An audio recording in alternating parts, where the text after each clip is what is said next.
Hello friends, आज हम गणित शिक्षण में व्याख्यान विधि यानी लेक्चर मेथड के बारे में जानेंगे। कक्ष शिक्षण में व्याख्यान विधि एक बहुत महत्वपूर्ण भूमिका निभाती है, क्योंकि इसकी सहायता से शिक्षक बहुत दूर तक निकल सकता है, यानी बहुत आगे तक बहुत अच्छे से शिक्षण कर सकता है। इसका एक कारण यह भी है कि इसमें शिक्षक बिना किसी प्रायोगिक परीक्षक के सरलतापूर्वक पढ़ा जा सकता है। यानी इसमें क्या है, सबसे कम परीक्षण के आधार पर भी सरलतापूर्वक इसे पढ़ाया जा सकता है। यह विधि बहुत आकर्षक होती है क्योंकि इसमें शिक्षक ही शिक्षण अधिगम, यानी ये क्या है, विधि बहुत ही आकर्षक होती है क्योंकि इसमें शिक्षक ही शिक्षण अधिगम का केंद्र बिंदु होता है, यानी टीचिंग लर्निंग का केंद्र बिंदु होता है। लेकिन आजकल इस विधि को सही नहीं माना जाता है, क्योंकि गणित शिक्षण में ज़्यादा से ज़्यादा ज्ञान प्राप्ति और व्यवहार परिवर्तन में यह विधि उपयोगी सिद्ध नहीं होती है और छोटी कक्षाओं में भी इस विधि को आधार बनाकर संपूर्ण शिक्षा विद्यार्थियों को नहीं दी जा सकती है। यानी इसमें एक कार्ड्स बोर्ड है, उन्होंने परिभाषा दी है कि इन्होंने अपने शैक्षिक शब्दकोश में व्याख्यान को इस तरह से बताया है कि वह शिक्षण विधि जिसमें अधिकतम मौखिक उद्बोधन के द्वारा एवं न्यूनतम कक्षा सहयोग संशोधन के विद्यार्थियों में रुचि, प्रभाव, उत्तेजना, विचारधारा, आलोचनात्मक चिंतन विकसित किया जा सके। यानी इसमें क्या है, बच्चों में आलोचनात्मक चिंतन विकसित किया जाता है।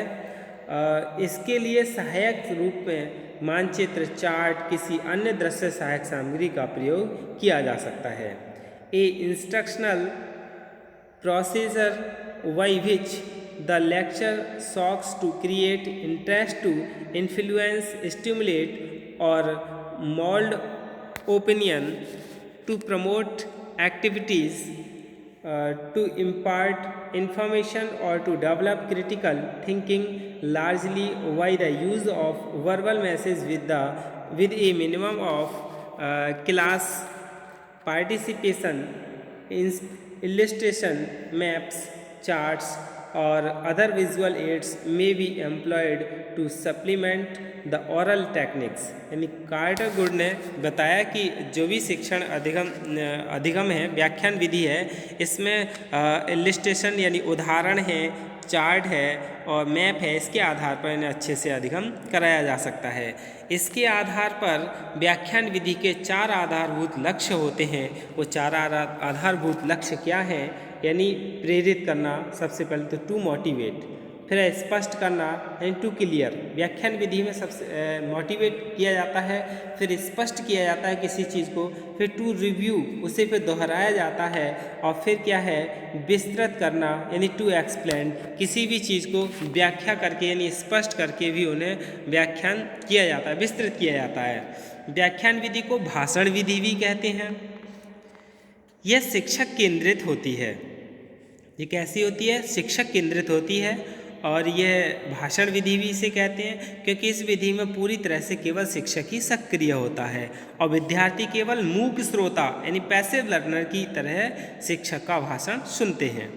जब शिक्षक अपने पाठ के विषय से संबंधित विचारों को स्पष्ट करने के लिए छोटी या लंबी व्याख्या का सहारा लेता है तो वह व्याख्यान विधि कही जाती है।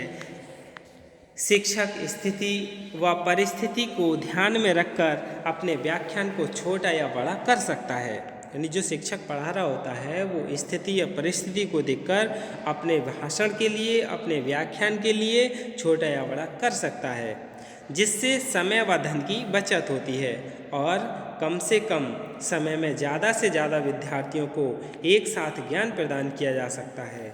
लेकिन छोटी कक्षाओं में इस विधि द्वारा पढ़ाए जाने पर शिक्षक व विद्यार्थी दोनों को सफलता प्राप्त नहीं होती है। छोटी कक्षाओं में यह विधि कारगर नहीं है, क्योंकि छोटी कक्षाओं में तो कर ही सीखा जाता है। कई विद्वानों ने व्याख्यान विधि को एक मार्गी यानी वन चैनल की संज्ञा दी है, और है भी वैसे, लेकिन इसमें एक मार्गी क्यों कहा? क्योंकि केवल शिक्षक ही इसमें सक्रिय रहता है, विद्यार्थी निष्क्रिय रहता है।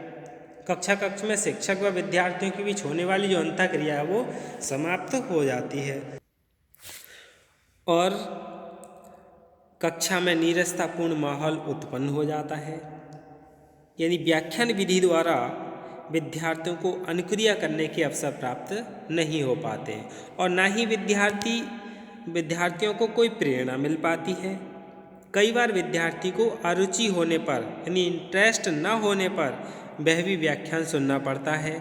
इससे विद्यार्थी शीघ्र ही भाषण से ऊब जाते हैं, कभी कभी जम्हाइयाँ लेने लगते हैं, और तो और कई बार सो भी जाते हैं।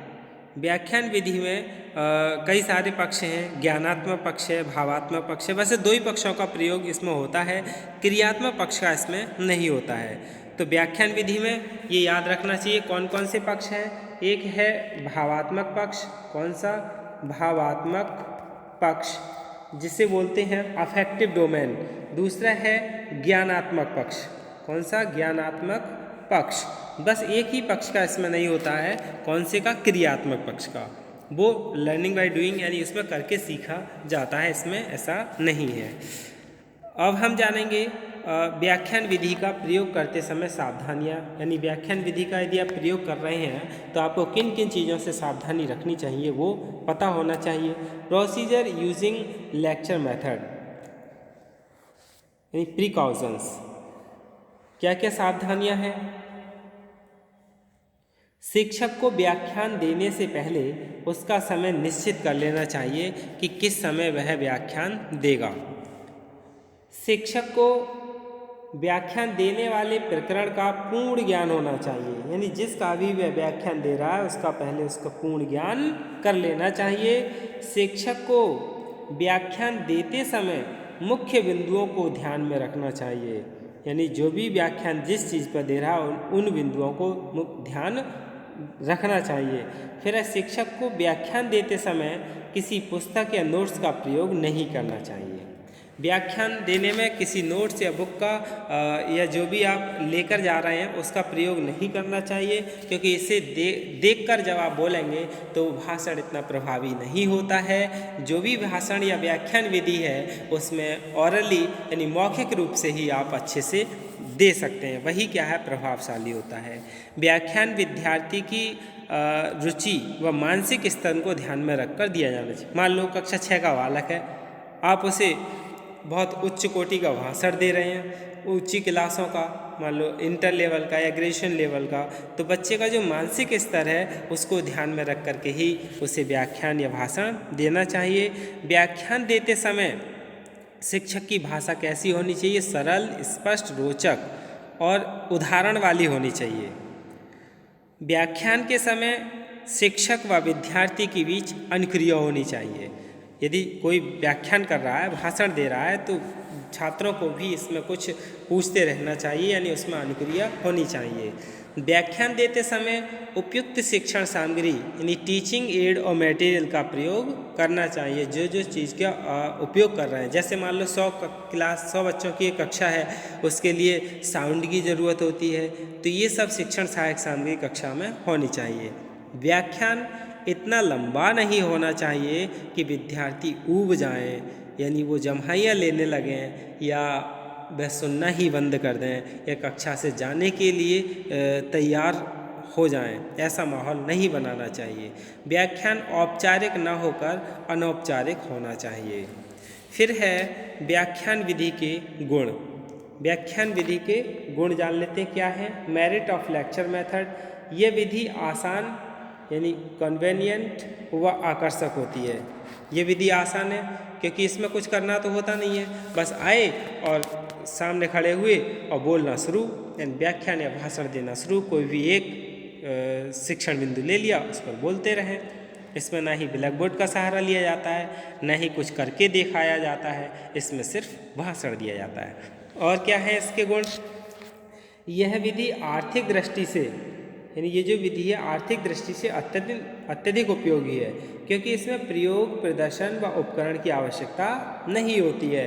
मान लो किसी विद्यालय में चार्ट नहीं है, ब्लैक बोर्ड नहीं है, और भी जो भी शिक्षण सहायक सामग्री है वह नहीं है, तो भी क्या है, इस विधि के द्वारा शिक्षण कार्य अच्छे ढंग से किया जा सकता है। फिर इस विधि द्वारा शिक्षक एक समय में कई विद्यार्थियों को ज्ञान प्रदान कर सकता है, यानी इसमें एक साथ कई सारे विद्यार्थियों को ज्ञान दे सकता है। इस विधि द्वारा बड़े प्रकरण यानी टॉपिक को भी कम समय में समाप्त किया जा सकता है। मान लो कोई बड़ा टॉपिक है, उसे हम कम समय में अच्छे से उन्हें बता सकते हैं। फिर है, इस विधि का प्रयोग कई विधियों के साथ सहायक विधि के रूप में किया जाता है। और व्याख्यान विधि द्वारा विषय के तार्किक क्रम को सरलता से स्थापित किया जा सकता है, क्योंकि इसमें पाठ पहले से ही नियोजित होता है। किसी नए प्रकरण को प्रारंभ करने तथा पुराने प्रकरण को शीघ्रता से दोहराने में यह विधि लाभदायक सिद्ध होती है। गणित में नवीन प्रकरणों को यानी नए टॉपिक्स जो हैं उनको ज्ञान प्रदान करने तथा उसकी एक्सप्लेन या व्याख्या करने के लिए यह विधि अत्यंत उपयोगी है। व्याख्यान विधि में शिक्षक व विद्यार्थी दोनों में से किसी को भी अधिक परिश्रम करने की जरूरत नहीं पड़ती है। इस विधि में विद्यार्थियों की ओर से कोई सुनियोजित क्रिया पूर्व निर्धारित नहीं होती है और शिक्षक को भी अतिरिक्त प्रदर्शन नहीं करना होता है। इस कारण समय नष्ट नहीं होता है और पाठ तीव्र गति से आगे बढ़ता रहता है। ये क्या हैं? व्याख्यान विधि के गुण हैं। अब हम व्याख्यान विधि के दोष जान लें। व्याख्यान विधि के क्या दोष हैं, यानी डिमेरिट्स ऑफ लेक्चर मेथड। व्याख्यान विधि की शिक्षण अधिगम प्रक्रिया में विद्यार्थी का कोई योगदान नहीं होता है। एक तो सबसे बड़ा अवगुण यही है। वह केवल एक निष्क्रिय श्रोता के रूप में व्याख्यान को सुनता है। जब छात्र सक्रिय नहीं है तो वैसे भी शिक्षण अधिगम क्रिया अच्छे से नहीं होती है। और क्या है, यदि केवल इस विधि द्वारा विद्यार्थी को पढ़ाया जाता है तो विद्यार्थी में गणित से संबंधित कोई भी कौशल उत्पन्न नहीं हो सकता, क्योंकि गणित में करके ही सीखा जाता है, ना कि भाषण द्वारा सीखकर। मान लो सूत्र हैं उसे लिखकर ही याद किया जा सकता है और हम ओरली बोल दें तो बच्चे इतना जल्दी से नहीं सीख पाते हैं। यह अध्यापक केंद्रित यानी टीचर सेंटर्ड विधि है। इस विधि द्वारा विद्यार्थियों में वैज्ञानिक व गणितीय दृष्टिकोण उत्पन्न नहीं हो पाता है। प्रत्येक शिक्षक व्याख्यान विधि में कुशल नहीं होता, जिसके कारण शिक्षक और विद्यार्थी दोनों को कठिनाइयों का सामना करना पड़ता है। इसलिए प्रत्येक शिक्षक को जिस गणितीय शिक्षण विधि का प्रयोग कर रहा है उसे उसमें निपुण होना चाहिए। यह विधि स्मृति केंद्रित है। यानी व्याख्यान विधि है क्या है, सिर्फ स्मृति यानी ज्ञानात्मक पक्ष का ही, इसमें ज्ञानात्मक भावात्मक इन दो ही पक्षों का ज़्यादा प्रयोग होता है। इसमें विद्यार्थियों की निरीक्षण शक्ति के विकास के लिए कोई प्रयास नहीं किए जाते हैं, यानी प्रयोगात्मक कार्य की इसमें क्या है, आलोचना या अवहेलना की जाती है।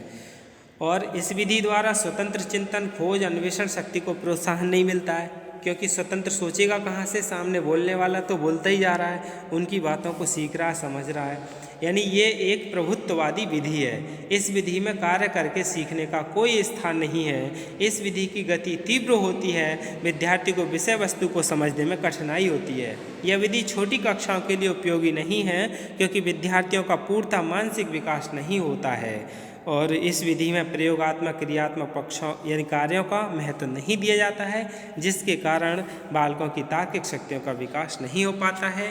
यही क्या है, व्याख्यान विधि के दोष हैं। धन्यवाद।